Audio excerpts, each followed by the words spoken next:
Hello children, welcome back. I hope you had a great break. So to continue with the chapter Chemical Changes and Reactions, today we are almost to the end of the chapter. So today you are going to learn about double decomposition.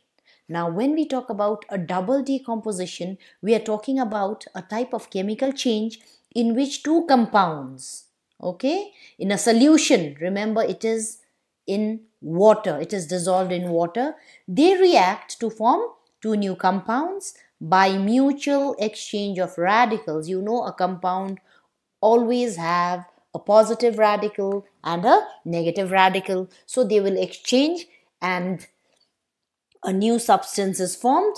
That is known as a double decomposition reaction, also known as double displacement reaction. Supposing here you can see a compound A, B, another compound C, D. A is the positive radical, B is the negative radical, here C is the positive radical and D is the negative radical. So you can see A positive will combine with D to form AD, and C positive will combine with B to form CB. So there is a double displacement or double decomposition reaction. Now there are two types of double decomposition reaction. One is known as precipitation reaction and the other one is known as neutralization reaction. Now precipitation reaction is a chemical reaction where two compounds in their aqueous state, aqueous means when you dissolve it in water, they react to form an insoluble salt, which is the precipitate. Why insoluble? Because it will not dissolve in water. Okay, so the precipitate is one of the product. So this type of reaction is known as precipitation reaction. Now for example, you can see barium chloride, aqueous, it is watery, it has dissolved in water. So has sodium sulfate, aqueous. So when these two react, break up here, and there is an exchange of radicals. So barium sulfate, sodium chloride. Okay, and barium sulfate is a white precipitate because it cannot dissolve in water. So this is a precipitation reaction, and the other product formed is sodium chloride. You know, it dissolves in water. Sodium chloride is the salt. Similarly, if we take copper sulfate and hydrogen sulfide, positive, negative, hydrogen sulfide, positive, negative. So you will get copper sulfide, which is a black precipitate, and this is sulfuric acid. Okay, of course you know sulfuric acid is aqueous. So when we talk about precipitation, we are talking about the formation of a solid which is insoluble in water. So when precipitation is the formation of solid when two solutions are mixed, that time also a precipitate will be formed, or when a gas is bubbled into a solution, that time also a precipitate can be formed. Okay, now experiment to show double decomposition reaction. We take a solution of silver nitrate. Solution means we have dissolved it in water. We take it in a test tube and we add dilute hydrochloric acid. Again, that is solution, or a solution of sodium chloride. Solution of sodium chloride means we have dissolved sodium chloride in water. So what will you see?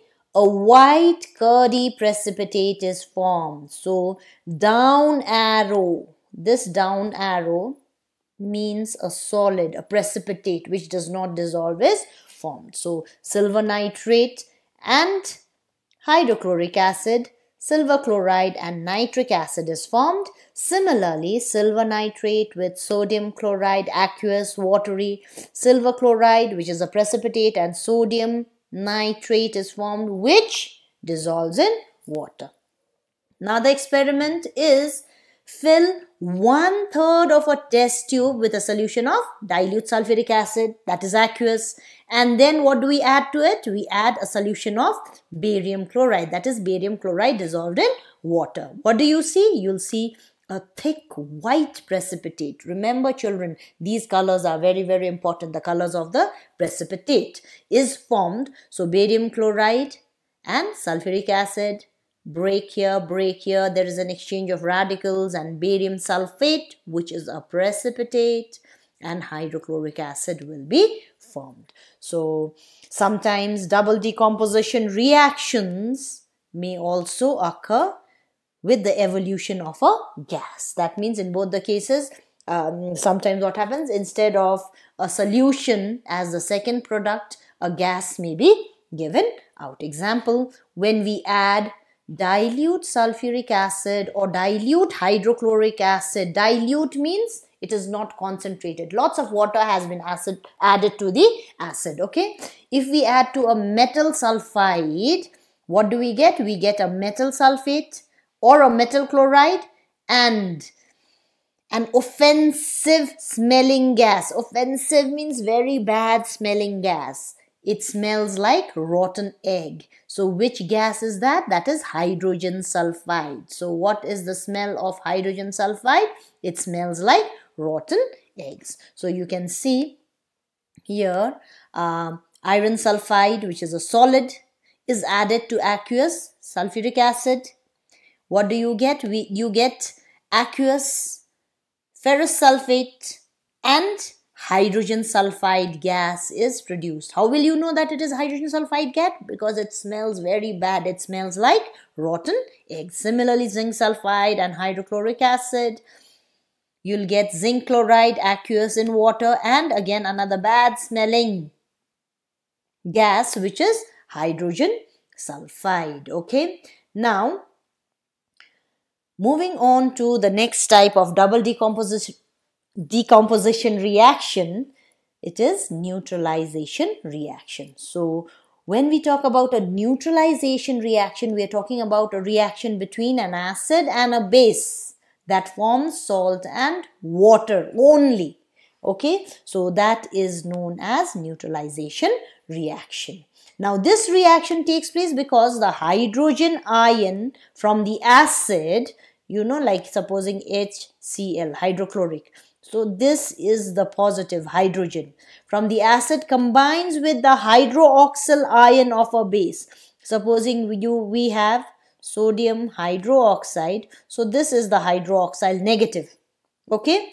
Radical from the base, it forms water. So this hydrogen and hydroxyl will come together to form water. Okay. So here you can see sodium hydroxide, hydrochloric acid forms salt, sodium chloride, and water. So this water was formed from positive ion from acid and hydroxyl negative ion from the base. Okay. Now you can see here the ionic form of sodium hydroxide Na plus OH minus, ionic form of hydrochloric acid H plus Cl minus.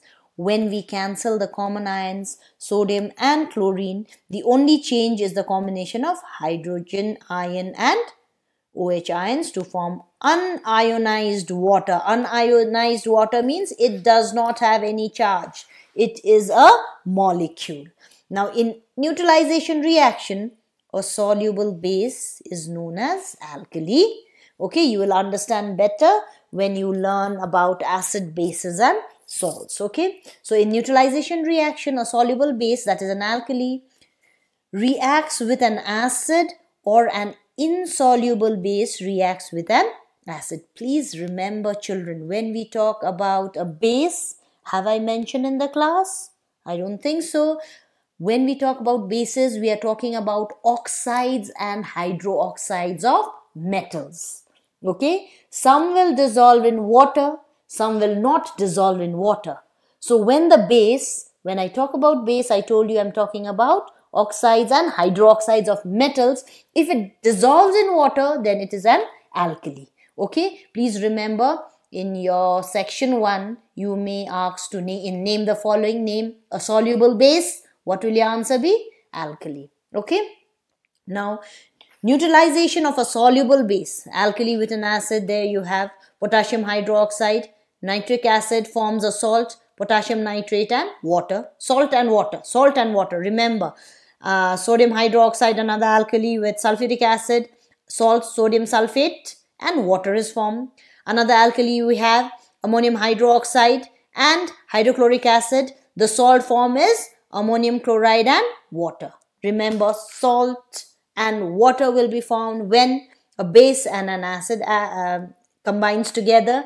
Now these three were soluble bases. Please remember the names of soluble bases: potassium hydroxide, sodium hydroxide and ammonium hydroxide. Now coming to the neutralization of an insoluble base. That is, this base does not dissolve in water. If you put it in water, it will not dissolve.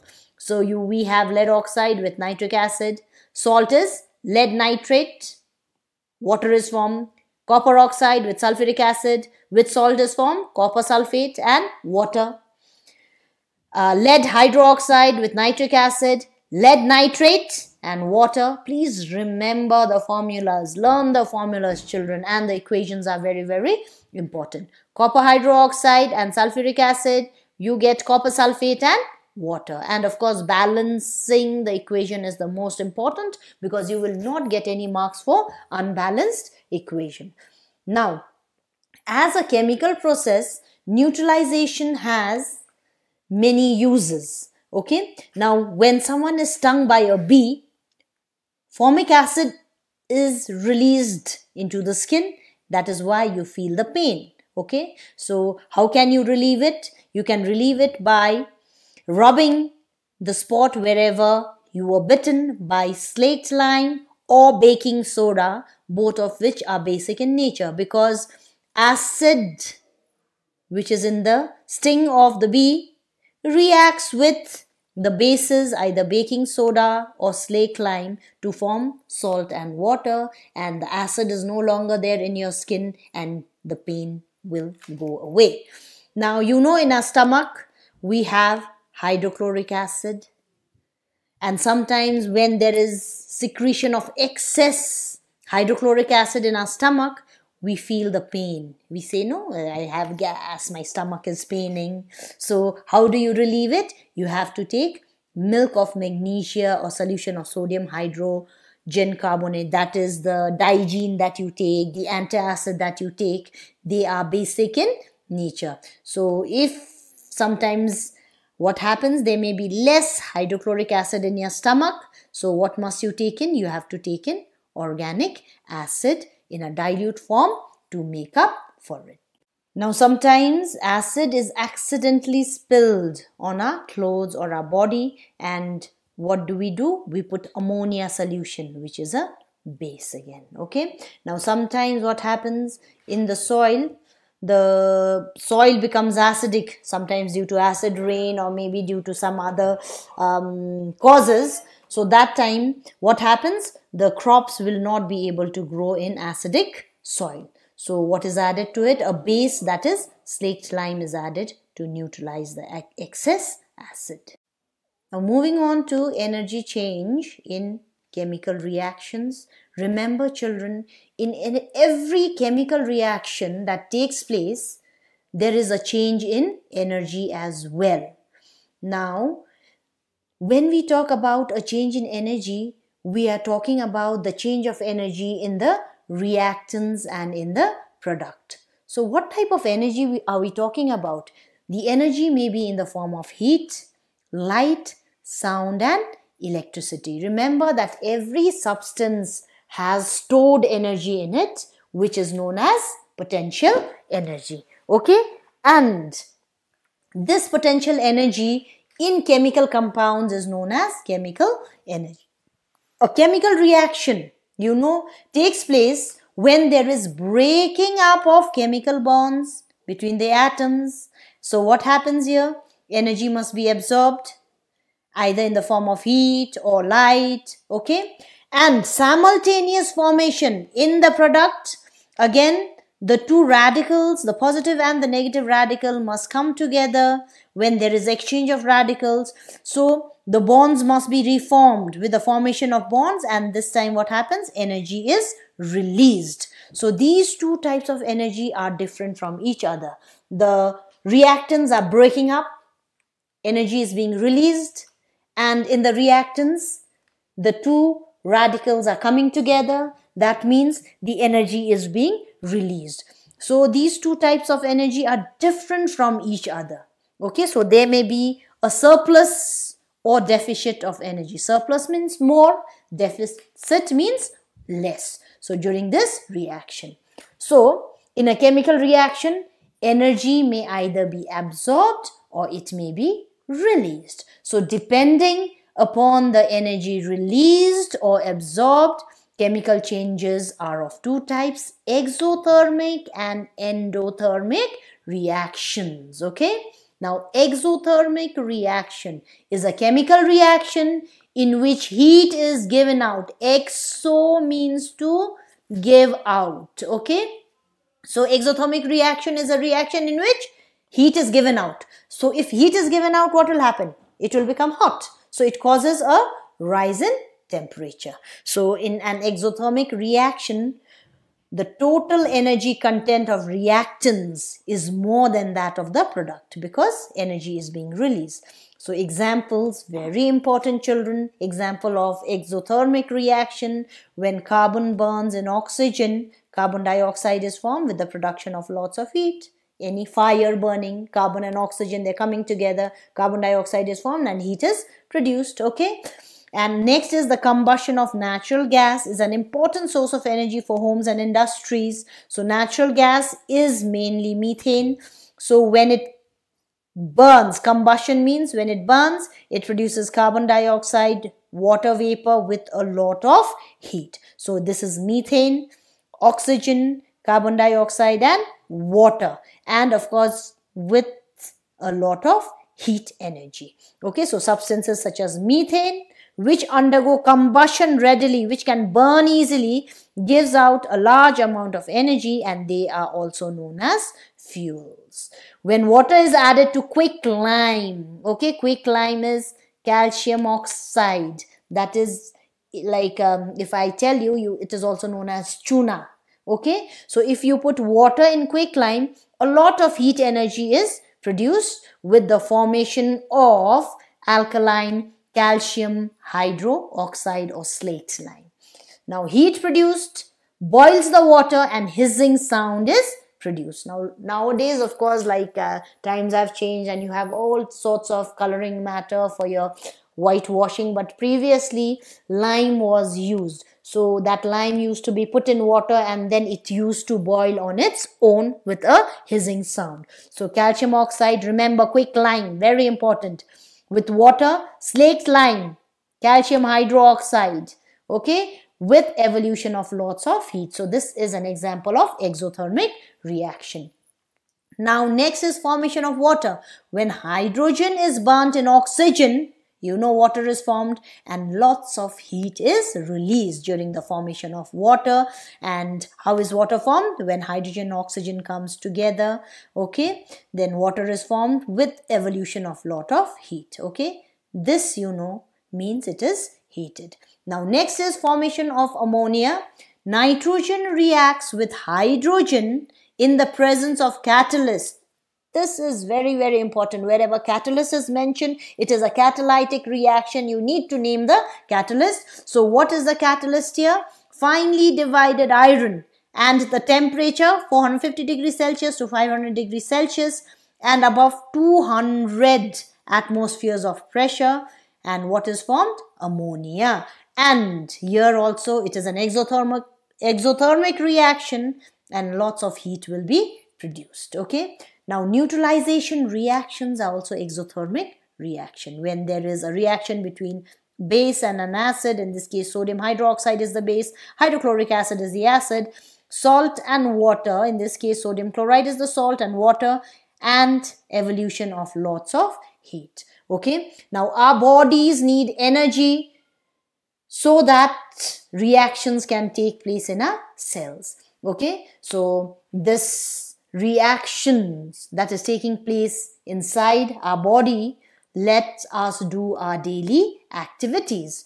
So we need energy to stay alive and we get this energy from the food that we eat. So during digestion, food is broken down, you all know that, into simpler substances, okay. Carbohydrates in rice, potatoes, bread are broken down to form glucose. Okay, now that glucose is carried by the blood to each and every cell of the body, and from the lungs, the oxygen carries, from the lungs, the blood carries oxygen to each and every cell in our body. So glucose is there, which is obtained from carbohydrates, from the food that we eat, and oxygen comes to the cell from the lungs, and there it combines, combustion of glucose it is known as, okay?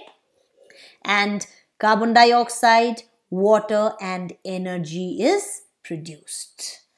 Now this reaction is exothermic and it is known as respiration. You know that heat is given out from our mouth. Okay, when you breathe into your hands during winters, when you feel cold, you breathe into your hands. So that heat is being produced by the reaction between glucose and oxygen. Okay, respiration, rusting, burning of coal, petrol, kerosene, cooking oil, cooking gas are some common examples of exothermic reaction where heat is given out.